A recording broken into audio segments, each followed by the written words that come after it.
اور ہلکے ہلکے ہراٹے لے رہے تھے۔ وہ بھی اپنا بستر بچھا کر لیٹ گئی۔ درخت کی شاخوں کی بیچ سے کہیں کہیں آسمان نظر آ رہا تھا۔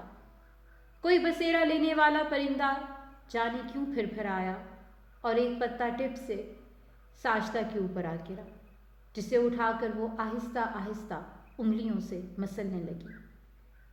اس کی انگلیاں نمی محسوس کر رہی تھیں۔ اس نے ایک لمحے کو چاہا، ابھی یہ پتا پوری طرح سوکھا نہیں تھا، ابھی اس میں زندگی باقی تھی۔ سلو کی دی ہوئی ادبی کتابوں کو پڑھ پڑھ کر وہ کچھ زیادہ ہی حساس ہو گئی تھی۔ اب کئی طرف سے گرامو فون ریکارڈ کی بچھاڑ شروع ہو گئی۔ آئیے، آ جائیے، پھر میری آغوش میں آ جائیے، پھر میری آغوش میں آ جائیے، رم جھم برسے بادو، مست ہوائیں آئیں، سو جا، سو جا، راجکماری سو جا۔ کوئی بہت زور سے دھاڑا، بند کرو، کان پک گئے ہیں ان گانوں کو سن سن کر، پھینک دو ان ریکارڈوں کو، شرم نہیں آتی انہیں بجاتے۔ سب ریکارڈ چپ ہو گئے، خاموش ہو گئے۔ بچوں، اپنے ملک کے گانے بجاؤ۔ میرے مولا بلا لو مدینے مجھے، میرے مولا بلا لو۔ اب ہوئی نہ بات، واہ واہ واہ۔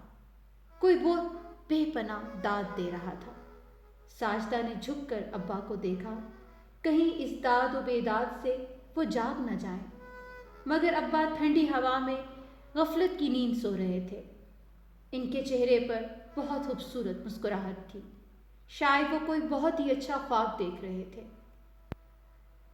وہ چلے جھٹک کے دامن میرے دستے ناتواں سے، وہ چلے۔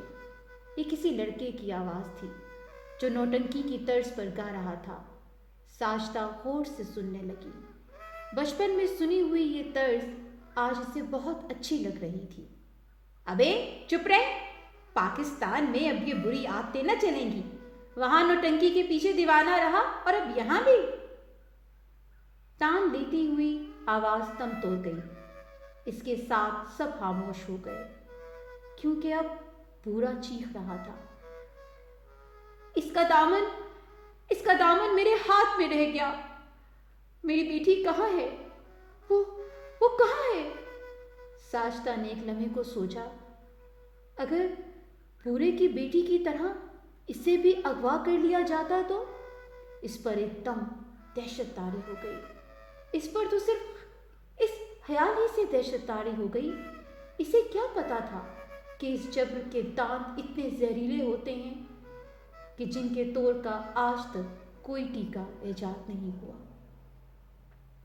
بورے کے روپ میں ابا کو دیکھ کر وہ رو پڑی، اور جب اس خیال کا غبار اس کے سینے سے چھٹ گیا تو اسے احساس ہوا کہ وہ تو بورے کے لیے رو رہی تھی۔ رونے کے بعد جب اسے قرار آیا تو وہ بغیر کسی جدوجہد کے گہری نیند میں ڈوب گئی۔ سونے سے پہلے آج اس نے آسمان کو دیکھتے ہوئے یہ بھی نہ سوچا تھا کہ یہ لوگ آسمان کو چھت کیوں کہتے ہیں، اور اگر یہ چھت ہے تو پھر انسان اس کے تلے خود کو اتنا غیر محفوظ کیوں سمجھتا ہے۔ سونے سے پہلے اس گھر کی چھت بے طرح یاد آئی۔